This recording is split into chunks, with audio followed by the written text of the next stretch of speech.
ہم تقریباً بھلا چکے ہیں، جس میں میرے نبی والے اخلاق بہت اعلیٰ درجے کی چیز ہے۔ اس کو میرے بچوں سیکھو، اس سے تمہاری زندگی خوبصورت بنے گی۔ کل تم باپ بننے والے ہو، یہ بیویاں بننے والی ہیں، کچھ بن چکے ہیں۔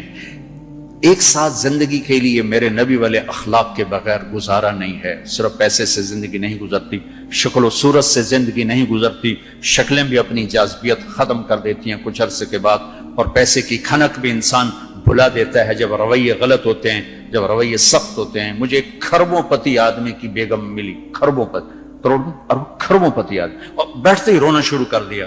کہا مولانا میری کوئی زندگی نہیں، میرے خامند کا رویہ میرے ساتھ ٹھیک نہیں۔ اتنی دولت کے انبار اس عورت کو خوش نہیں کر رہے چونکہ خامند کا رویہ ٹھیک نہیں۔ تو میرے عزیزو، اپنے دفتروں کو، اپنے گھروں کو، اپنی مسجدوں کو، اپنے ماحول کو برداشت سے آباد کرو، درگزر سے آباد کرو، معاف کرنے سے آباد کرو۔ میرے رب کی قسم، معاف کرنے کا جو مزہ ہے وہ بدلہ لینے میں وہ مزہ نہیں ہے، چھوٹا بننے میں جو مزہ ہے وہ بڑا بننے میں وہ مزہ نہیں ہے، سینہ سے لگانے میں جو مزہ ہے وہ منہ پھیرنے میں وہ مزہ نہیں ہے۔ اگر آپ یہ کرو گے، اللہ آپ کی زندگی میں، آپ ہمارا سرمایہ ہو، آپ ہماری دولت ہو۔ اور اللہ کا شکر ہے کہ ہمارے پاس نوجوانوں کا ایک بہت بڑا سرمایہ ہے۔ سارا یورپ پھرا ہوں، مائنس میں نسل جا رہی، مائنس میں۔ سکول بند ہو رہے ہیں، بند ہو رہے ہیں، بند ہو رہے ہیں، ہر سال سکول بند ہو رہے ہیں، ہمارے ہر سال کھل رہے ہیں، اللہ کا فضل ہے۔ کم بچے خوشحال گھرانا بھی شور مچدا پیا، پر اللہ دے فضل نال ڈگی دے وچ بھی بچے بیٹھے ہوندے ہیں۔ آپ صبح رکشیاں دا حال ویکھیا کرو، بندے تے بند شور تے شور چڑھیا ہوندا ہے، کوئی لٹکے ہویا، کوئی چھڑے ہویا، لگدا ہے نا ہنے پاسا پرتی جاونا ہے۔ اللہ کے فضل سے ہمارے تو میں وہ پی سی ہوٹل میں تھا، وہاں کوئی میرا بیان تھا، وہ پی سی وہ مری، تو وہاں میں نے دیکھا گڈی اندر وڑی تے ڈگی بھی بھری ہوئی تے اندر بھی بھرے ہوئے سارے۔ یہ اللہ نے بہت بڑی دولت ہمیں دی ہے، بہت بڑی دولت ہمیں دی ہے، لیکن اللہ کرے یہ دولت ہمارے کام آ جائے، ان کے اخلاق اچھے، ان کا کردار بلند ہو۔ اب لڑکے لڑکیاں کٹھے پڑھتے ہو، ہماری ایک حد فاصل ہے، ہم اس کو کراس نہیں کر سکتے۔ گرل فرینڈ بوائے فرینڈ، یہ یورپ کا کلچر ہے، جس نے نہ عورت کو عورت چھوڑا، نہ مرد کو مرد چھوڑا، نہ وہ خامند ہے، نہ باپ ہے، نہ بیٹا ہے، نہ بھائی ہے، وہ عورت نہ بیوی ہے، نہ ماں ہے، نہ بہن ہے، کچھ بھی نہیں ہے، وہ ایک ٹیشو پیپر ہے، استعمال کر کے پھینک دیا جاتا ہے۔ دونوں کے رشتے بے غیرتی نے مٹا دیے، دیمک کی طرح چاٹ لیا ہے یورپ کے معاشرے کو۔ اسپین میں تھا تو ان کا جو انسپیکٹر جنرل پولیس اور پولیس کے بڑے افسر مجھ سے آئے ملنے کے لیے، تو میں نے تھوڑی ان سے بات کی، پھر میں نے کہا میں دو باتیں آپ کو کہہ کے جا رہا ہوں جو آپ کے فائدے کی ہیں۔ ایک، میں دیکھ رہا ہوں آپ کا فیملی سسٹم ٹوٹ چکا ہے، اس سے آپ کی نسل تباہ ہو جائے گی۔ دوسرا، میں دیکھ رہا ہوں آپ کے پارکس میں گیا ہوں اور شہر بازار میں پھر ہوں، آپ کے بچے نظر نہیں آ رہے، یا جوان ہیں یا بوڑھے ہیں، آپ کا جنریشن گیپ آ رہا ہے۔ تو ایسے سر پکڑ کے بیٹھ گئے، کہنے کہ تم نے ہمارے وہ دو مسئلوں پر ہٹ کیا ہے جو ہمارا سب سے بڑا سر درد اس وقت بنے ہوئے ہیں۔ ہماری نسل ختم ہو رہی، ہمارا فیملی سسٹم ختم ہو چکا ہے، ہماری ایک حد ہے، ہماری نظر بھی نیچے ہوتی ہے، اور ہم حیا کی چادر سے باہر نہیں نکلتے۔ بے حیائی جس معاشرے میں پھیلتی ہے، اس معاشرے کو اللہ پنپنے نہیں دیتا، وہ معاشرہ ذلت اور پستی کا شکار ہو جاتا ہے۔ یورپ کی عورت نے آزادی کا نعرہ لگا کر سب کچھ گنوا دیا، سب کچھ گنوا دیا ہے، نہ ماں کی نسبت، نہ بیوی کی نسبت، نہ بہن کی نسبت، نہ بیٹی کی نسبت، کچھ اس کے ہاتھ میں نہیں ہے۔ اور وہاں کا معاشرہ انتہائی دکھی ترین معاشرہ۔ تو میرے عزیزو، اب ہمارے اگر حکمران چاہتے تو الگ الگ یونیورسٹیاں آرام سے بن سکتی تھیں، کوئی بڑا مسئلہ نہیں تھا، لیکن شاید کسی کو بھی یہ شعور نہیں ہے کہ میرے اللہ نے کتنی احتیاط کے ساتھ عورت کو عزت دی ہے، اور اس کی عزت کی حفاظت کے لیے کیا کیا قانون بنائے ہیں، کیا کیا اس کے لیے خوبصورت طرز زندگی عطا فرمایا ہے۔ لیکن ہم یورپ کے پیچھے پاگلوں کی طرح بھاگ رہے ہیں، اور اس کو ہم اپنی زندگی سمجھ رہے ہیں۔ ایک اس موبائل نے فحاشی کو بہت زیادہ دیا ہے، بہت زیادہ پروموٹ کیا، اس سے آپ اپنی فائدے کی چیز اٹھاؤ، لیکن اپنے اخلاق کو برباد نہ کرو، اپنی آنکھوں کو برباد نہ کرو، کہ سب سے زیادہ دل کی سختی ان آنکھوں سے آتی ہے۔ جب آنکھ غلط دیکھتی ہے تو دل کی زمین بنجر ہو جاتی، ویران ہو جاتی۔ اپنی آنکھوں کے پردے گرانا سیکھو، حیا سیکھو، پاک دامنی سیکھو، حد فاصل رکھو۔ اللہ تعالیٰ نے ہم خود تراشتے ہیں منازل کے سنگ میل، ہم وہ نہیں ہیں جن کو زمانہ بنا گیا. ہماری تہذیب ہے، ہماری ثقافت ہے، ہمارا بیٹی کا مقام ہے، بیوی کا مقام ہے، بہن کا مقام ہے، ماں کا ایک مقام ہے، ہمارے ہاں رشتوں کی قدر ہے. اس قدر کو میرے اللہ نے ہمارے دل میں بٹھایا. قرآن نے سینکڑوں آیات اتاری ہیں ماں کے، بیٹی کے، بہن کے رشتوں کو باقی رکھنے کے لیے. میرے نبی نے کھول کھول کے بتایا ہے. تو میرے عزیزو وہ بیریئر کراس نہ کرو، ورنہ حسرت کے سوا کچھ نہیں ملے گا، ہلاکت اور تباہی اور بربادی کے سوا کچھ نہیں ملے گا، وہاں کانٹوں کے سوا کچھ نہیں ہے.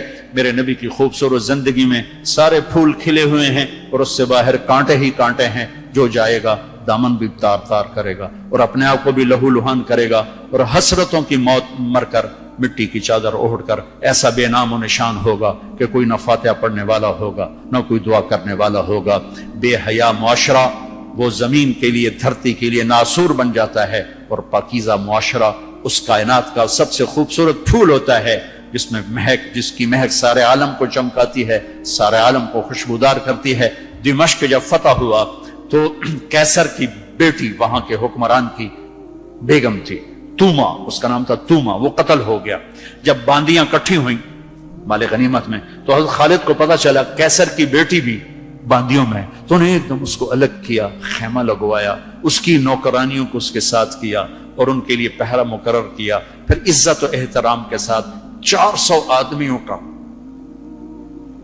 دستہ فوجی صحابہ کافر کی بیٹی کو پہنچانے جا رہا ہے کہ جاؤ اس کے باپ کے پاس پہنچا کر آؤ، اسے کہو کہ ہم دشمن کو بھی یہ عزت دیتے ہیں، ہم عزت کی یوں حفاظت کرتے ہیں. یہ 400 مقدس ترین انسانوں کا قافلہ ایک کافر کی بیٹی کو پہنچانے کے لیے بارڈر تک گیا. انطاکیہ آج کل ترکی میں ہے. جب کیسر کی بیٹی نے بتایا نا کہ میرے ساتھ خالد بن ولید نے یہ سلوک کیا ہے، اور مسلمان روزانہ اخبار میں عزتیں لوٹی ہوتی ہیں. لوٹنے والے امریکہ سے نہیں آئے، انڈیا سے نہیں آئے، اسرائیل سے نہیں آئے، فرانس سے نہیں آئے، اپنے ہی ہیں. ماؤں نے جن کے چھوڑ دیا، باپ نے کمائی کے چکر میں بتانا بھی چھوڑ دیا، تو درندے بن کے باہر نکل آئے، وحشی بن کے باہر نکل آئے. یہ کوئی امریکہ کی سازش ہے؟ روزانہ عزتیں لٹ رہی ہیں. جب کیسر کو پتا چلا، اس کی بیٹی نے بتایا، تو کیسر رونے لگا اور اس نے کہا جس قوم کے یہ اخلاق ایک دن آئے گا کہ میرے اس تخت کے بھی مالک ہوں گے جس پر میں آج بیٹھا ہوا ہوں.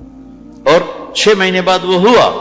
اللہ نے انطاکیہ بھی صحابہ کے قدموں میں ڈالا.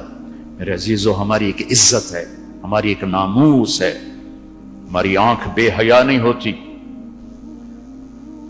اللہ کی بتائی ہوئی ترتیب کے مطابق اپنی زندگی کی راہیں طے کرتے ہیں، اس کو کراس نہیں کرتے. اگر عبرت کا نشان دیکھنا ہے تو جاؤ جا کے یورپ میں دیکھو، امریکہ میں دیکھو کہ وہاں کی عورت کا کیا حال ہے، وہاں کی ماں کا کیا حال ہے، وہاں کی بہن کا کیا حال ہے. اپنے آپ کو اس سے باہر مت لے جاؤ. علم ضرور حاصل کرو، تعظیم مت لو. مغرب میں تو سورج ڈوب کر اعلان کرتا ہے کہ مغرب ڈوبنے کی جگہ ہے، ابھرنے کی جگہ نہیں ہے. ابھرنے کے لیے اللہ نے مشرق کو بنایا ہے. تو اپنی تہذیب کی، اپنی عزت کی، اپنی ناموس کی حفاظت کرو، اپنے استادوں کی قدر کرو. جس سے پڑھو اس کے سامنے ساری زندگی سر جھکا کے چلو، چاہے وہ اچھا ہے برا ہے. اگر تمہارا استاد ہے ساری زندگی اس کے آگے سر نہ اٹھانا. اللہ تمہارے علم میں برکت دے گا، تمہارے علم میں برکت دے گا. اگر استاد کو بے عزت کرو گے تمہارے لیے علم کے دروازے بند ہوں گے، خیر و برکت کے دروازے بند ہو جاؤں گے. یہ بھی باپ کے درجے میں ہے. تمہارا استاد بھی ایک باپ ہے جس کی پشت سے نکلے ہو، ایک ماں ہے جس نے تمہیں گود میں پالا ہے، ایک ماں جو تمہیں، ساس بھی تمہاری ماں ہے، خالہ بھی تمہاری ماں ہے، پھوپھی بھی تمہاری ماں ہے، استاد تمہارا باپ ہے. ان سب رشتوں کی عزت کرنا سیکھو، قدر کرنا سیکھو. سب کچھ لوٹ کے اللہ تمہاری جھولی میں ڈالے گا. تمہیں خوبصورت زندگی گزار کر جب اللہ کی بارگاہ میں پہنچو گے تو اللہ کے محبوب کے ہاتھوں سے جام میں کوثر سب سے پہلے پلائے جاؤ گے، اور عزت کے ساتھ اللہ کی جنت میں داخل ہوگے، اور اللہ پاک کے دربار میں عالی مقام لے کر ہمیشہ کی زندگی پاؤ گے. یہ تو دکھوں کا جہان ہے. تم خود سوچو، جب آدمی آبزرویشن میں بیٹھا ہو تو سکھی ہوتا ہے کہ تنگ ہوتا ہے کہ یار وی سی صاحب دیکھ رہے ہیں، یار وی سی صاحب دیکھ رہے ہیں، یہ کیمرہ فٹ ہے، یار کیمرہ فٹ ہے، یار کیمرہ فٹ ہے، یار کیمرہ لگا ہوا ہے. میرے اللہ کے کیمرے یہ 2 کرامن کاتبین ہر وقت ہمیں آبزرویشن میں لیے بیٹھے ہیں.